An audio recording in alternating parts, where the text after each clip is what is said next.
yun no, Aerox 155 version 2. Ayan, sila sir no.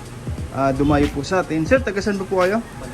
Taguig po no. Bali dito, nagpa-install po sila sir ng package number 5 po no.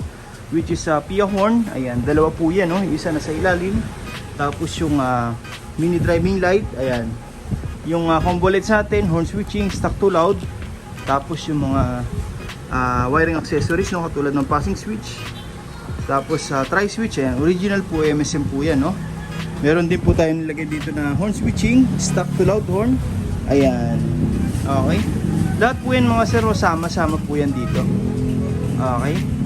Ayan, sa isang harness po no, ginagawa natin. Hiwalay po yan sa main harness ng motor. Ayan, para malinis tingnan no. Magpagawa man sila sir sa mga mekaniko, hindi na po mahihirapan. Walang mga wiring na sagabal na pwedeng masugatan kapag walang balot no. Lahat po yan binabalot po natin. Okay, para magmukha pa rin stock. Pababa po yan, tapos umikot na po yan dito no, sa ating power module. Okay, yan po no. Naglalagay tayo niyan para may control no, lahat ng mga parts na kinapit natin ngayon, katulad ng Pia horn, yung mini driving, yung combo lights, horn passing, horn switching. Ayan, distributor po siya ng power mga sir no, mula sa battery papuntang trigger sa mga switch, and then papunta na po ng output sa busina, sa mini driving. Ayan, ito po yun no, output ng MDL. Naka universal ano po yan no, socket. Okay, yan, ganito po yung mga socket ng mga mini driving no. Plug and play po yan, nandito na po yan para kung sakaling magbabakla si sir ng front fairing, headlight, hindi na po mag-wiring cut. Okay, hindi na po magpuputol no. Ayan, tapos nag-additional na rin pala sir ng dual contact signal light. Okay, kasabay po yan sa park light. Ayan, lahat po yan mga sir nakahinang no, para mas kapit na kapit yung wirings natin, matagtag man yung motor sir, malubak man, hindi po tayo magkakaroon ng power loss. Okay, safety po yan, tsaka accurate yung dadaloy na kuryente no, prosado.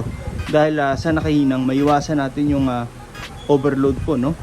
Okay, then after nyan, nakaano na po yan, shrinkable tube naman sa loob, lahat ng mga joints, para mas safety no, extra shield na rin. Tumagal man yung wiring sa atin, hindi po basta-basta magkakaroon ng electrical short sa loob. Okay, ayan, tapos yan yung output natin. Rubberized tape na po yan yung exterior. Rubberized tape meaning kahit tumigo-ligo po tayo dyan, sumasabay lang po yan, hindi po naglulus no. Hindi po siya ordinary tape na nabibili sa hardware. Pang electrical wirings po talaga siya. Okay, pababa po yan. Ayan, papunta na rito. Lahat po yan balot na balot. Ayan o. Okay, ayan. Dito mga sir, binabalot po natin. Hindi lang po para malinis tingnan no. Para kung sakaling maabutan tayo ng ulan sa daan, magpa-motor wash tayo, safety po yan. Hindi po basta-basta magkakaroon ng malfunction po no, sa wirings natin dahil sa nakabalot. Hindi po papasukin ng tubig. Lahat po ng ginamit natin dyan, ito po yan no. Japan wire po, talagang pure copper. Hindi po tayo naglalagay ng mga aluminum wire no. Ayan, medyo maselan po kasi tayo pagdating sa wirings po no. Hanggat mara, yung pure copper yung nilalagay natin para long lasting po no. Okay, ayan.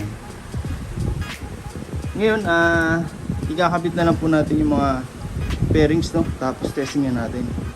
Okay. Ngayon, natapos na po natin yung motor sir no.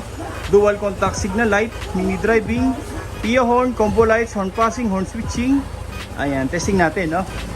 Yung dual contact signal light ni sir, white po yan, kasabay po ng park light no. Pag nag signal light tayo, automatic po yan pag yellow. Okay, pag pinatay natin, automatic yan babalik sa white no. Signal light, kabila naman, ayan, normal po no. Okay, tapos ito yung mini driving natin. Ayan, off natin no. Pag nag passing light tayo dyan mga sir no, sasabay po dyan yung high ng headlight. Yan po yung difference ng gawa natin sa iba no. Usually mini driving light lang po yung mag-on, pero dito sabay-sabay po yan headlight. Pero maganda dito, pwede pa rin tayo mag high and low ng MDL na hindi po sumasabay yung headlight. Sa headlight ganun din po no. Pero pag nag-passing, sabay po yan. Ang purpose natin dyan mga sir, kaya naka-combust po no, kaya pinagsabay natin para kung sakali nag-hit tayo ng MDL, nag-passing, meron pa rin pong headlight na magpa-passing.